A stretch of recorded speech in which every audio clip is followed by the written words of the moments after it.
Hello അസ്സലാമു അലൈക്കും. എല്ലാവർക്കും നാച്ചുറൽ സോൾട്ടിലേക്ക് സ്വാഗതം. ഞാൻ ഇന്നിവിടെ ഉണ്ടാക്കാൻ പോകുന്നത് ബീഫ് കുറുമയാണ്.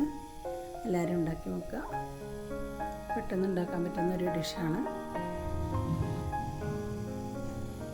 ഇതിന് ആവശ്യമുള്ള സാധനങ്ങൾ എന്തൊക്കെയാണെന്ന് പറയാം.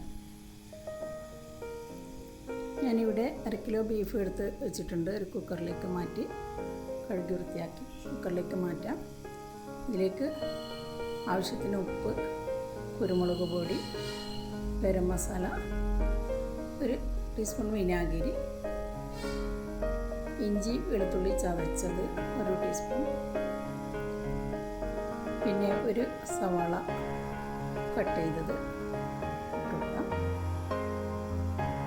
കുറച്ച് കരിവേപ്പിലയും ചേർത്ത് 1 കപ്പ് വെള്ളം ഒഴിച്ച് നമുക്ക് വേവിക്കണം.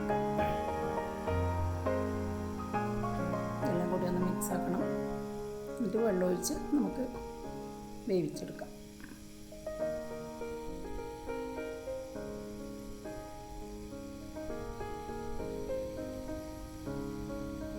ഇത് വേകുമ്പോഴേക്ക് നമുക്ക് 2 ഉരുളക്കിഴങ്ങും 2 ക്യാരറ്റും എടുത്ത് വേവിച്ചെടുക്കാം.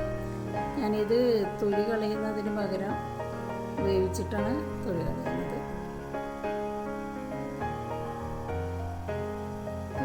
കുറച്ച് ഉപ്പ് ഇട്ട് കൊടുക്കാം.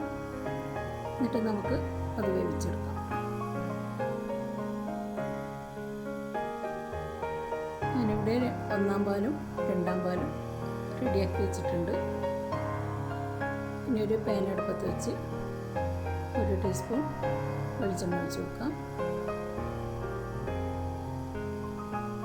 ഇതിലേക്ക് പട്ട, ഗ്രാമ്പു, ഏലക്ക ഇവയൊക്കെ ചേർത്ത് കൊടുക്കാം. അതൊന്ന് മൂത്ത് വരുമ്പോൾ നമുക്ക് 1 സവാള അരിഞ്ഞതും 2 പച്ചമുളക് കീറിയതും ചേർത്ത് കൊടുക്കാം.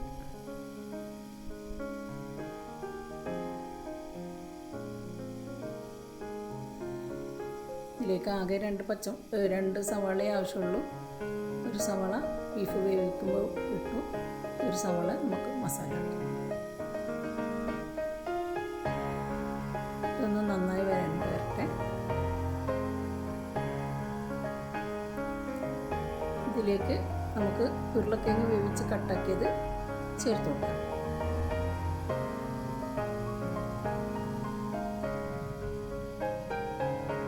ക്യാരറ്റ് നമ്മളിപ്പോൾ ചേർക്കുന്നില്ല.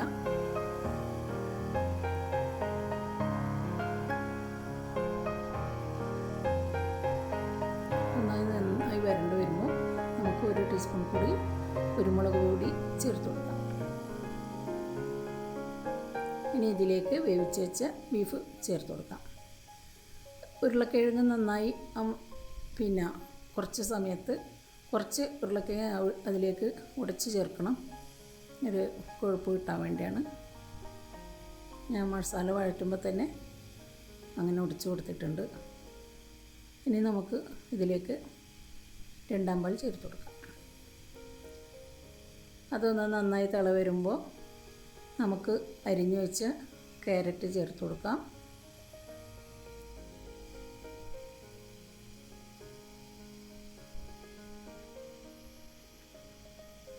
ഇനി 1-ാം പാലും കൂടി ചേർത്ത് കൊടുക്കാം. കുറച്ച് കരിവേപ്പില ചേർത്ത് കൊടുക്കാം. ഇത് മല്ലിയിലയും ചേർത്ത് കൊടുക്കാം. ഞാനിവിടെ കരിവേപ്പിലയാണ് ചേർത്ത് കൊടുത്തത്. ഇനിയൊന്നും ചെയ്യാനില്ല. പിന്നെ സ്വാദിഷ്ടമായ ബീഫ് കുറുമ തയ്യാറായി. ഞാൻ നോക്കുമ്പോൾ കുറച്ച് ഉപ്പിൻ്റെ കുറവുണ്ടായിരുന്നു. അതിന് ഞാൻ കുറച്ച് ഉപ്പ് ചേർത്ത് കൊടുത്തിട്ടുണ്ട്. ഇനി നമുക്ക് സെർവിങ് ഡിഷിലേക്ക് മാറ്റാം.